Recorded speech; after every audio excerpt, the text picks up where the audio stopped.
Welcome to the Freddy Fazbear Virtual Experience. Use the console in front of you to navigate the menu and pick one of the frightening experiences available. By completing these scenarios, more will become available. You'll see plenty of familiar faces and some new ones as well. So stay a while and have a good time. And remember, despite the temporary horror you may experience, this is a completely controlled environment and you aren't in any real danger. Fazbear Entertainment not responsible for real danger. Please make a selection from the virtual menu.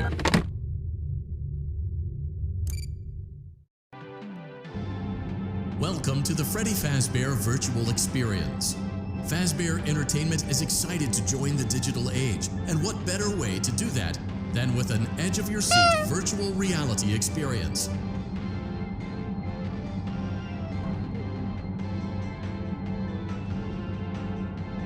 We know that Fazbear Entertainment has developed something of a bad reputation over the last few decades, and while it's true that some stories associated with our name were loosely based on actual events, the majority of them were total fabrications from the mind of a complete lunatic, lawsuits pending.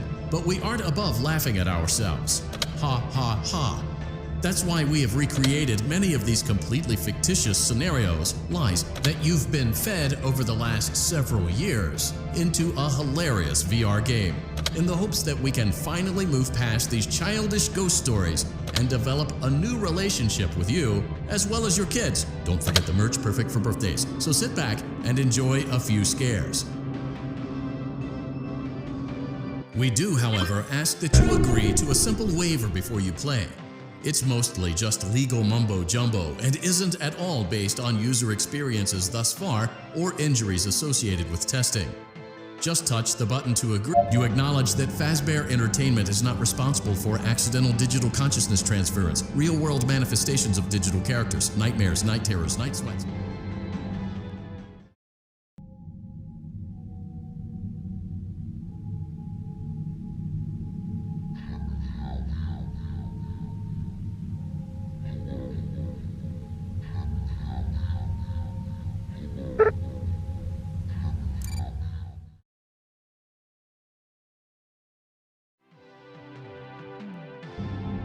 Welcome to the Freddy Fazbear Virtual Experience.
Settled in on your first night. I actually worked in that office before you.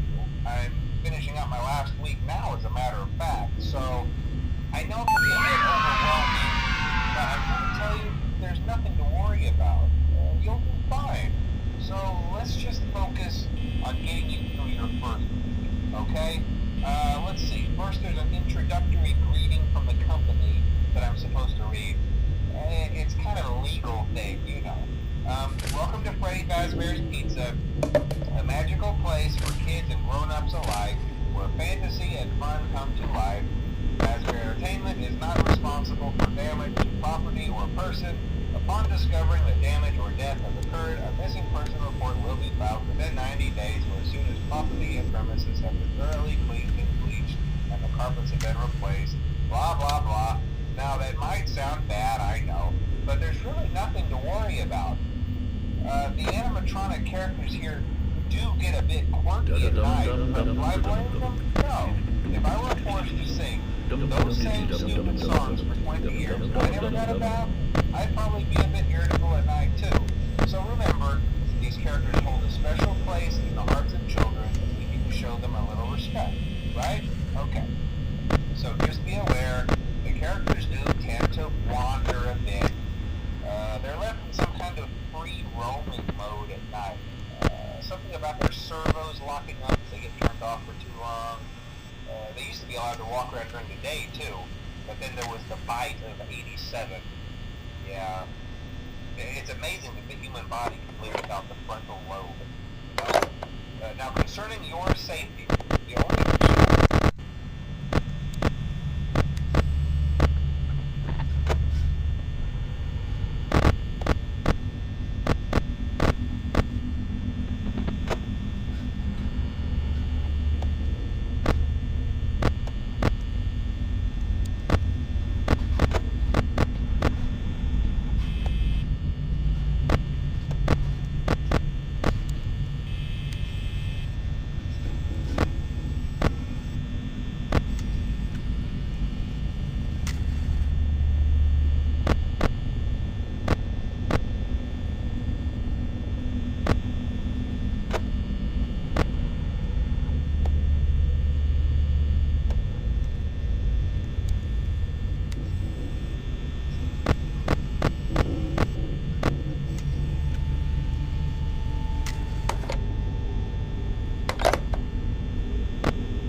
We hope you're enjoying the Fazbear virtual experience.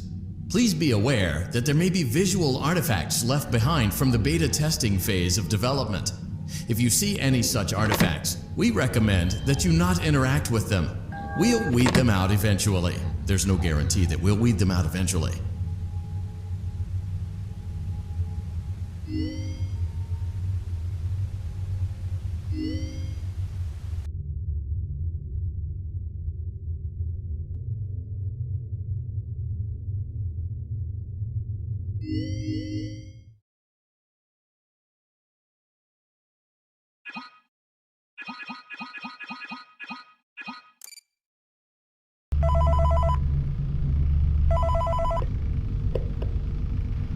Okay, glad you came back for another night. I promise it'll be a lot more interesting this time. We found some great new relics over the weekend, and we're out tracking down a new lead right now. So, let me just update you real quick, then you can get to work. Like, the attraction opens in like a week, so we have to make sure everything works and nothing catches on fire. When the place opens, people will come in at the opposite end of the building and work their way towards you, then past you, and out the exit. Yeah, you've officially become part of the attraction. You'll be starring as the security guard. So not only will you be monitoring the people on the camera as they pass through, you know, to make sure no one steals anything or fakes out in the corner, but you'll also be a part of the show. It'll make it feel really authentic, I think. Now let me tell you about what's new. We found another set of drawings, always nice, and a foxy head, which we think could be authentic. Then again, it might just be another crappy cop toy.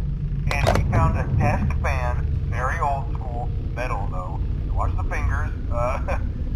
Right now the place is basically just, you know, flashing lights and spooky props. I honestly thought we'd have more by now. If we don't have something really cool by next week, then we may have to suit you up in a furry suit and make you walk around saying, boo. But, you know, like I said, we're trying to track down a good lead right now. Some guy who helped design one of the buildings says it was like an extra room that got boarded up, or something like that. So we're gonna take a peek and see what we can find. For now, just get comfortable with the new setup. You can check the security cameras over to your right with the click of that blue button. You can toggle between the hall cams and the vent cams. Then over to your far left, you can flip up your maintenance panel. You know, use this to reboot any systems that may go offline. In trying to make the place feel vintage, we may have overdone it a bit. Some of this equipment is barely functional. Yeah, I wasn't joking about the fire. That's a real risk. The most important thing you want to watch for is the ventilation. Look, this place will give you the spooks, man. And if you let that ventilation go offline, then you'll start seeing some crazy stuff, man. Keep that air flowing. Okay, keep an eye on things, and we'll try to have something new for you tomorrow night.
Welcome back to Parts and Service.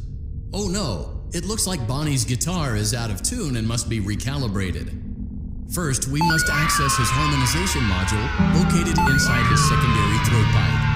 To access the throat pipe, both eyes must first be removed. You must be as precise as possible when removing the eyes from their respective sockets. First, firmly grip Bonnie's left eye and carefully remove it from its socket.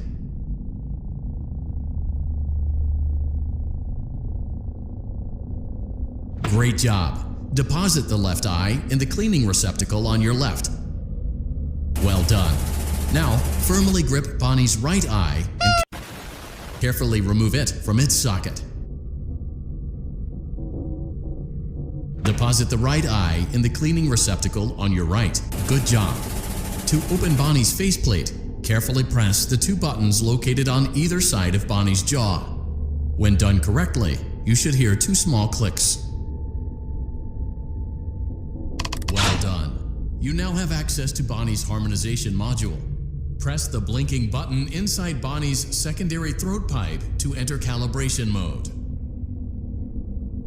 Something is not right. One of those notes is out of tune. You may push the button again to replay the audio check. Press the colored button that corresponds to the incorrect note.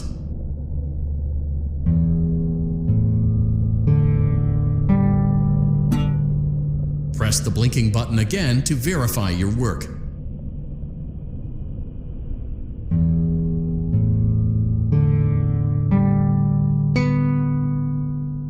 Great job! Bonnie is in tune and ready for his solo. Let's close him up. Simply replace both eyes in the same order that you removed them, then close up the faceplate, and we'll call it a day.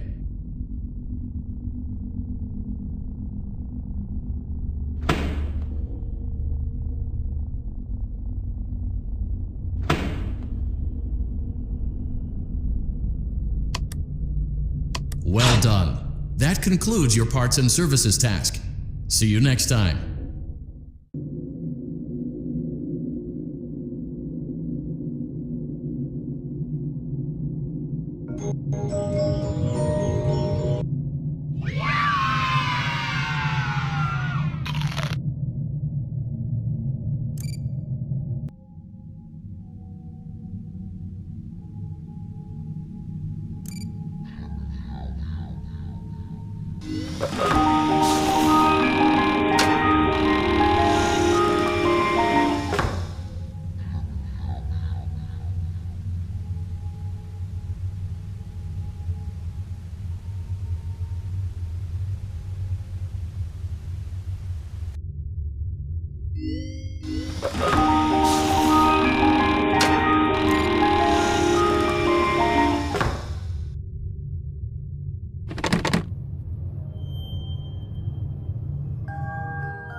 Hello? Can you hear me? Don't exit this room, okay? This isn't a mistake. This room isn't a mistake. I had to hide these logs away from the core gameplay files, in a place that only a beta tester would look, and in a place where the files could be protected. I just really hope that the next development team finds this before the game is released to the public. This game has some kind of malicious code in it that we haven't been able to fully contain or even understand for that matter. We're over budget and out of time. But that's not the reason that we're shutting down. Listen, I have to keep this short so the file size will be small enough to fly under the radar. There are more. They may not be in order. I saw it for the first time today. There was a character I couldn't make out who it was, standing at the end of the hall. I thought it was just bugged out, so I made a note of it and kept playing. But then it was looking in the window, and not like Chica or Bonnie would. It was like it was actually looking in the window, seeing what I was doing. I heard a pretty heated conversation this morning between Dale, our manager, and someone else on the line. It really feels like this project is in trouble, in no small part because of the lawsuit, I'm sure. There has to be a lawsuit, there's no way there isn't. It happened in this building just a few doors down from me. I think it's made worse by the fact that Jeremy tried to tell us something was wrong. But as a dev team, we all just saw it as a challenge to find what the problem was and fix it. Who could have known that? I have to go. Have you ever heard of a guillotine paper slicer? It sounds made up, but it's an actual piece of office equipment. I didn't even know we had one in the supply room. I guess they're more common at businesses that do a lot of graphic design work. I remember seeing one when I was still in school, and even then, I knew how dangerous it looked. I was always afraid of losing a finger. That seems so silly now. Jeremy used to do design work. I guess that's how he knew it was there.